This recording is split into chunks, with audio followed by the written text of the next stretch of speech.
Today I want to talk about belief.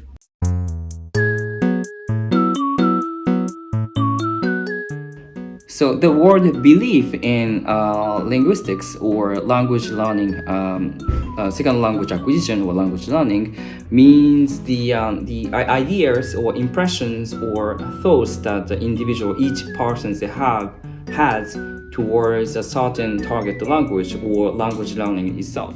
For example, this language is hard, grammar, communication, active communication is much more useful and important than studying grammars, etc., etc. So in this video, I'm going to talk about firstly about belief itself, what the terminology is all about, and also the advantages and criticisms of beliefs. And lastly, I want to share with you my own belief about the belief.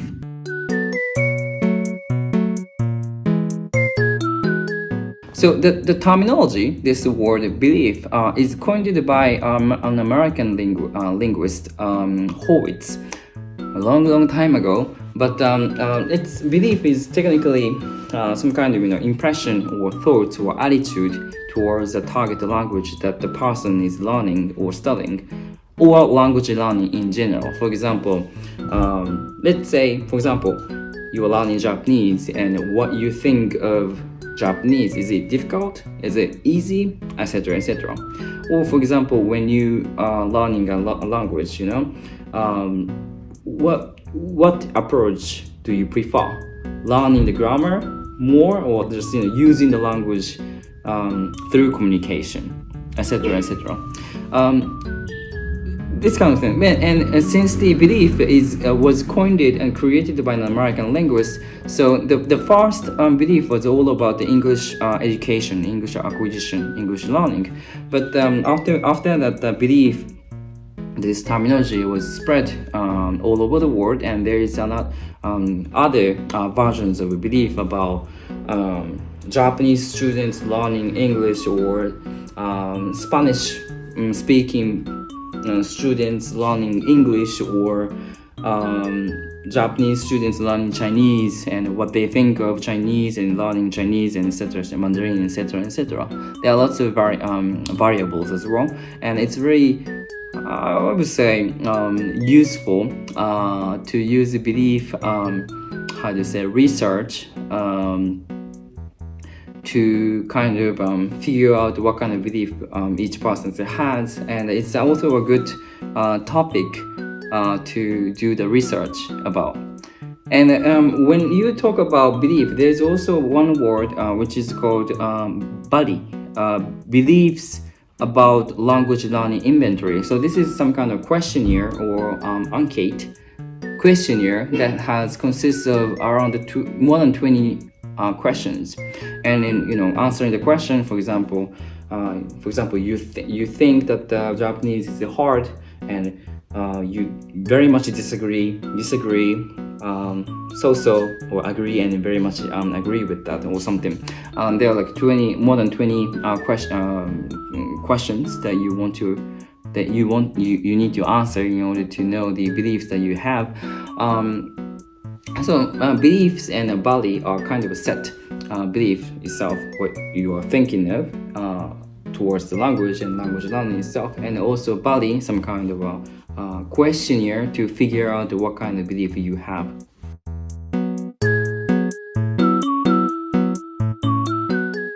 There is several advantages and criticism in academia about beliefs.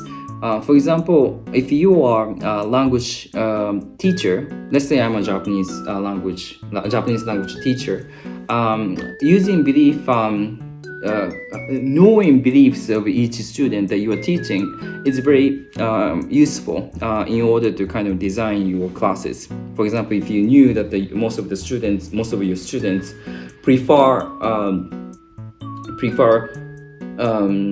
speaking and listening to just reading or writing, maybe you can kind of design and change your class lectures structure, right? And also as a language learner, by myself, asking yourself what kind of belief or what kind of thoughts you have towards the target language is also very useful. For example, I'm learning Georgian or other languages, but let's say in this case Georgian, and asking myself what I think of Georgian. Do I think the language is very difficult or easy, simple, or what kind of learning approach should I use, etc., etc. Asking these kind of questions to yourself is kind of makes you realize about your own language approach, and also some kind of your own thoughts that you have subconsciously, and you can realize them by asking these questions, body questions to yourself. There's several criticism against the beliefs. For example, belief can be different. The belief can change according as time passes. For example, at this moment, I believe that learning grammar is very important. That's the foundation of language learning. At this moment, I believe that.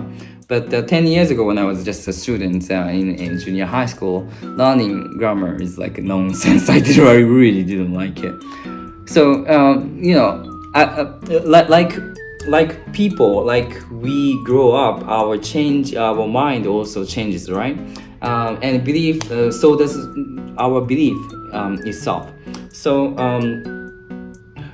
conducting belief one time is not really necessary. It's not really like some kind of confirmation of the belief that we have.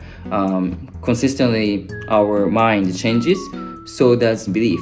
And also doing the body research to figure out what kind of belief we have can lead to overgeneralization of one's belief.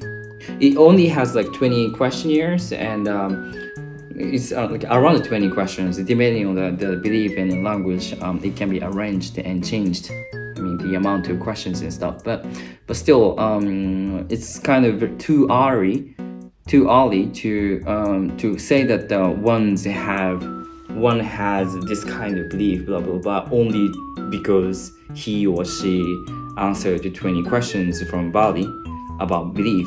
So there are several criticisms as well.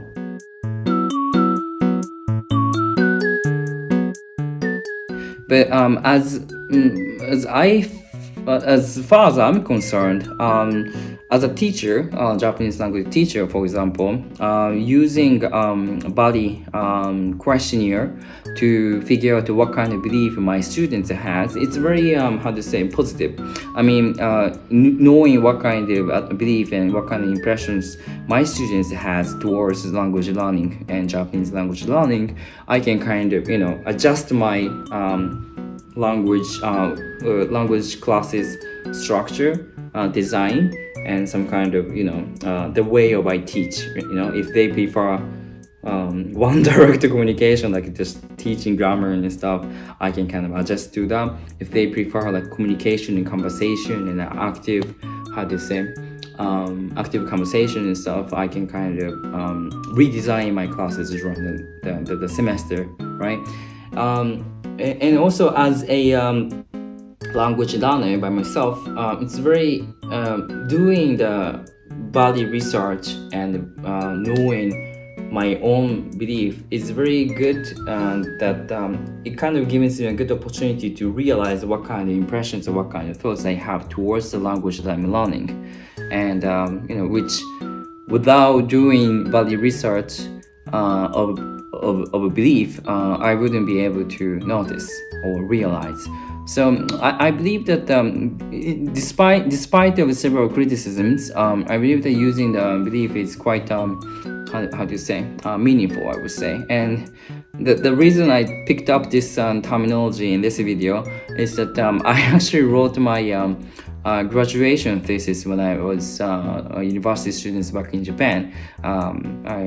There was like belief research on Georgian students who learn Japanese, and I asked my Georgian students what kind of belief they have towards learning Japanese and language learning in general. So this terminology is some kind of very familiar thing for me. So yeah, that's pretty much it for today. If you have any belief about belief, what kind of things do you guys think of? Please share your beliefs in the commentary, and I will be happy to read that. So that's pretty much it for today, and thank you so much for watching, and I will see you guys in the next video. またね。